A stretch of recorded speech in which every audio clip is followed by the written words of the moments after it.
It is literally, not just figuratively, a 24-hour-a-day, 7-day-a-week on-call commitment. But that's what a small-town funeral director is.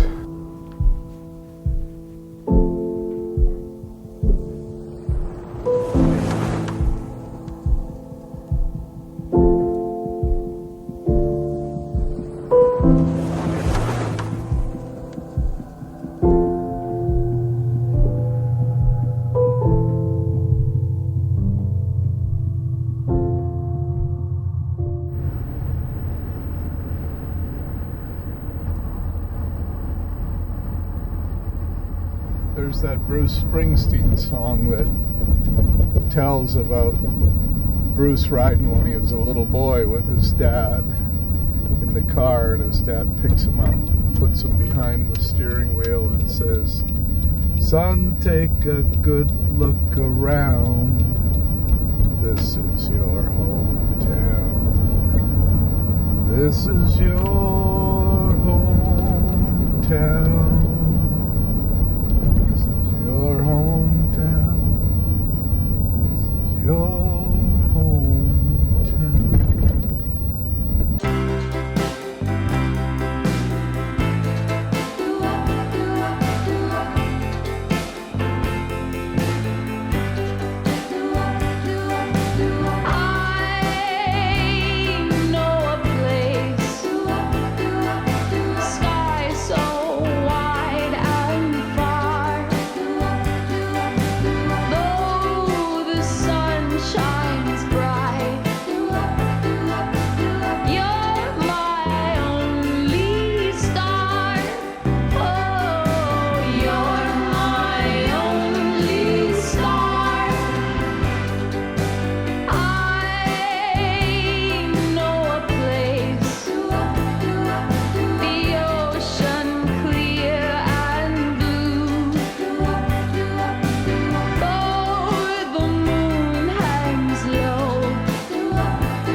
James MacArthur converted what was the town hall building on Main Street, where the current Paul Funeral Home sits, into James MacArthur Furniture and Undertaking was the sign on the front of the building.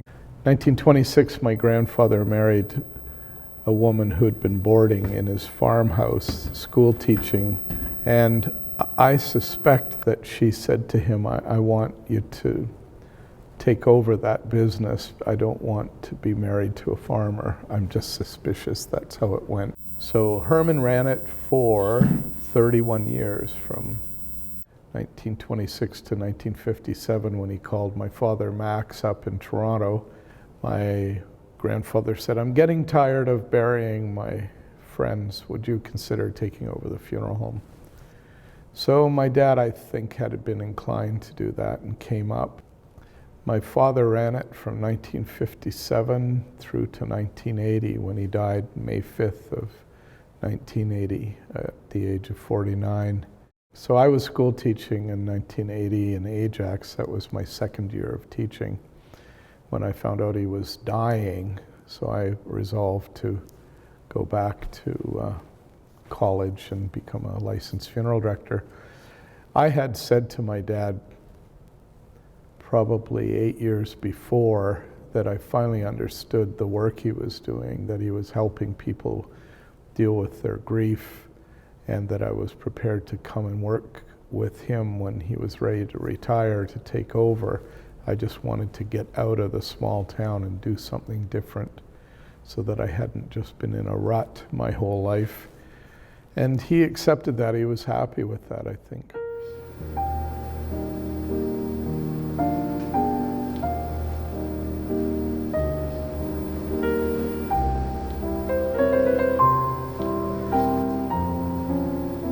thing that I was most concerned about coming back to Powassan was my ability to provide the services to the family that a good embalmer does, which is to delay the deterioration of the body and restore the appearance of the body,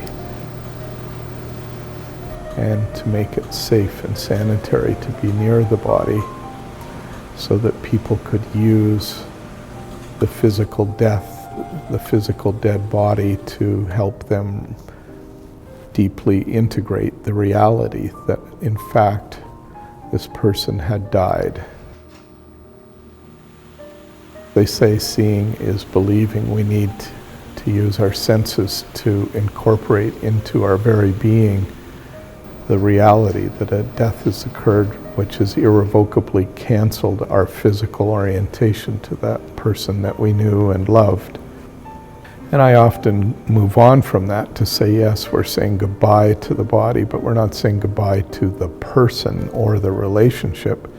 The relationship has simply become refocused. It has a new orientation based on the love that you shared, the memories that you retain, and I maintain to the spirit of the person, however that is for the individual.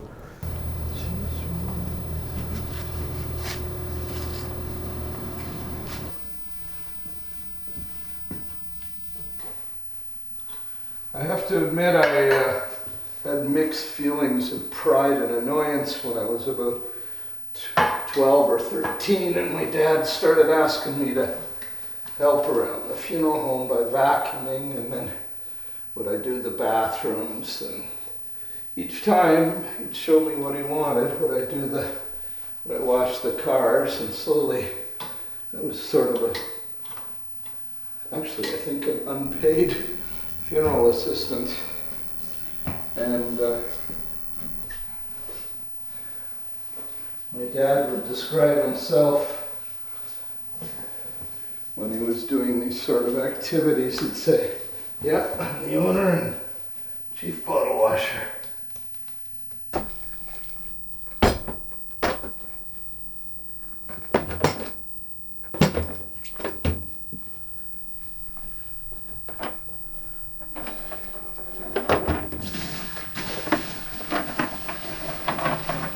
Oh, Patrick, thanks for calling.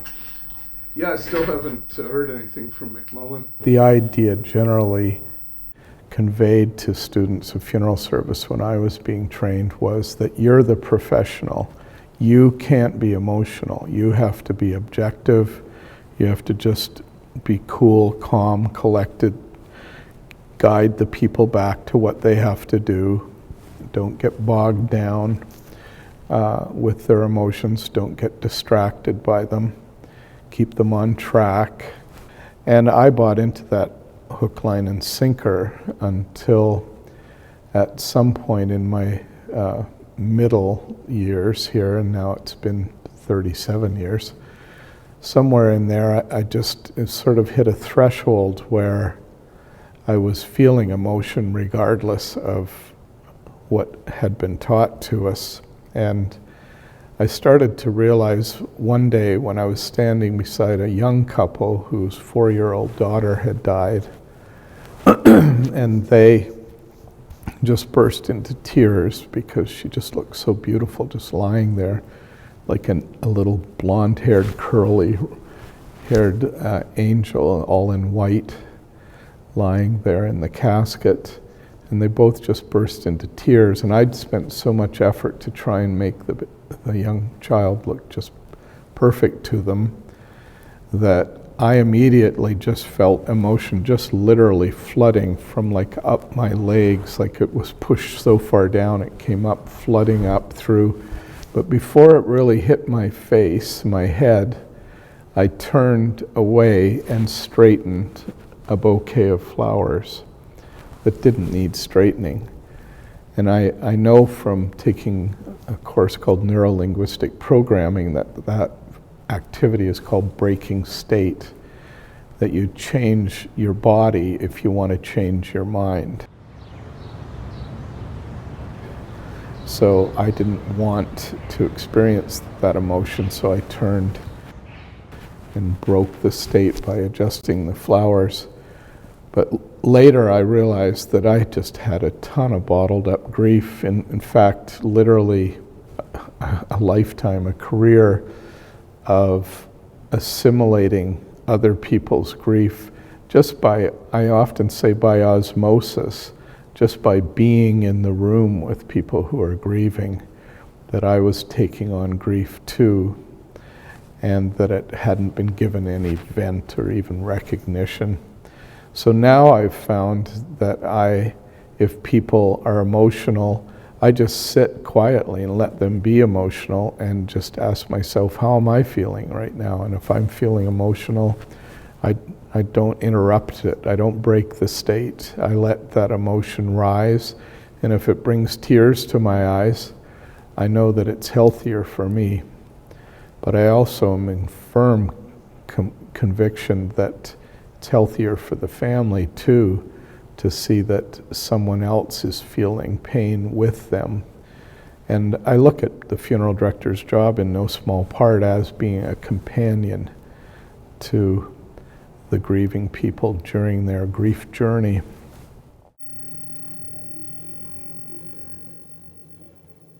I don't know what it is with round laces, but I found if I don't double knot, like knot the bows, then through the day it will come undone.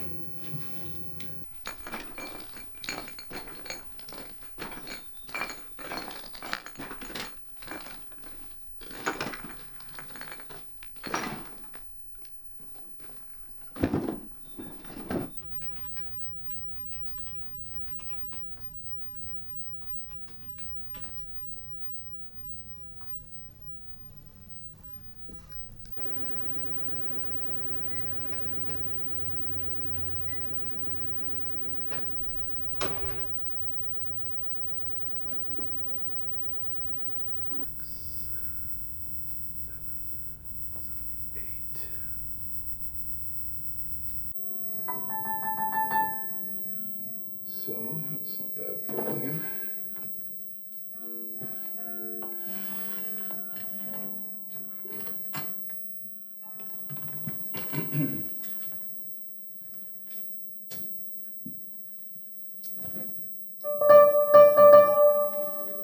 Boy, that's got quite a lot of tremolo or something.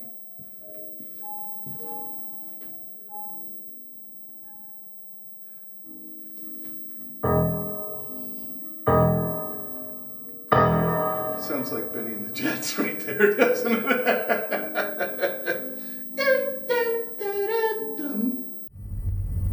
I often say that my retirement is to keep working till I die, and then my family will get a free funeral for me. That'll be my golden handshake. And that may not be that far off. But I also, all my life, since I was introduced to psychology like 45 years ago, I have always aspired to be a counselor. And I would really love to go, once this business is sold, and take training in two fields: trauma, specifically traumatic event responses and the treatment of those responses, and NLP, neuro-linguistic programming. I've taken training in both of those, but not enough to be a counselor in either. But enough that I've seen the insights they offer that could make my ability as a counselor be really useful to a lot of people. And it might give me evenings and weekends off, maybe even a vacation more often than once every 4 years, which is what's been happening recently.